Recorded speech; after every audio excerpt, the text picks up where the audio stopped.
কৰিছে ডিসেম্বৰৰ পৰা ওলাম নৱেম্বৰ মাহটো অলপ কাম কৰিম বিটিসিৰ কাৰণে বহুত কাম বাকি আছে আমাৰ ডিসেম্বৰৰ পৰা ওলাম আৰু এজন মন্ত্ৰীয়ে বহুত কম সময় মন্ত্ৰী জাস্ট এনডিএ ঘুমাইছে যেহেতু ইয়াতো এটা পাৰ্টনাৰ হিচাপে মন্ত্ৰী হওক কিবা এটা শেয়াৰ থাকে এইটো হ'ব যেনেকৈ আমিও এতিয়া দিম বিজেপিৰ দুজন ইএম দিম আমি আৰু ডেপুটি স্পিকাৰ দিম আমি এনেকুৱা গিভ এণ্ড টেক আপোনালোকে নাজানে আমি এনেকুৱা মানুহ বিপেপ দলে আমি এনেকুৱা ল'বও জানে দিবও জানে আমি ল'বও জানিব লাগিব দিবও জানিব লাগিব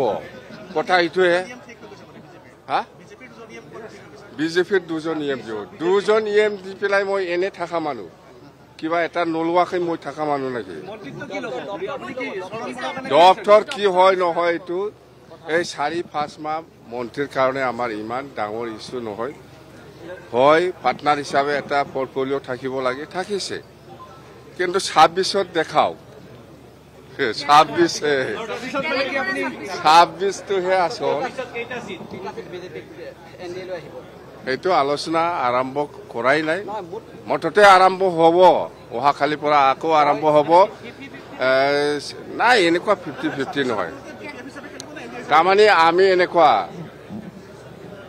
এনেকুৱা আপোনাক 1 টকা দি পেলাই 2 টকা লোৱা মানুহ মই জানে এইবিলাক চাব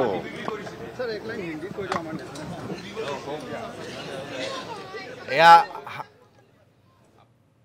সবে জানে আজিৰ নতুন কথা নহয় বিপিএফ দলৰ কাৰণে যে বিপিএফে সদায় বিটিসি উন্নতিৰ স্বাৰ্থত কাম কৰা এটা দল এই হিচাপত আমি আজি বিটিসিখন যদি উন্নতি কৰিব লাগে তেতিয়াহ'লে কোনোবা চৰকাৰৰ লগত আমি মিলিত হৈ পেলাই কাম কৰিবই লাগিব তো স্বাৰ্থ এটাই বিটিসি বাকী ৰাইজৰ উন্নতিৰ স্বাৰ্থত আমি আজি এনডিএৰ লগত একেলগে থাকি কাম কৰি যাম কথা সেইটো স্পষ্ট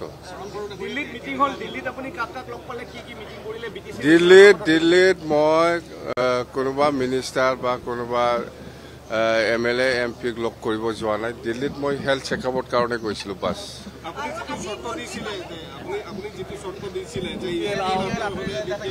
আৰে মই কি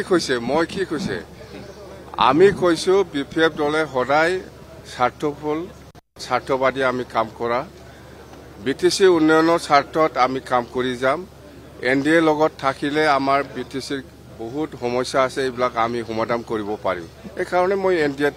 থাকিছো ইউপিপিএলে এনডিএত থাকি কি কাম কৰিব পাৰিছে পাৰা নাই সেইটো বেলেগ কথা মই এইটো ক'বলৈ নাযাওঁ মুঠতে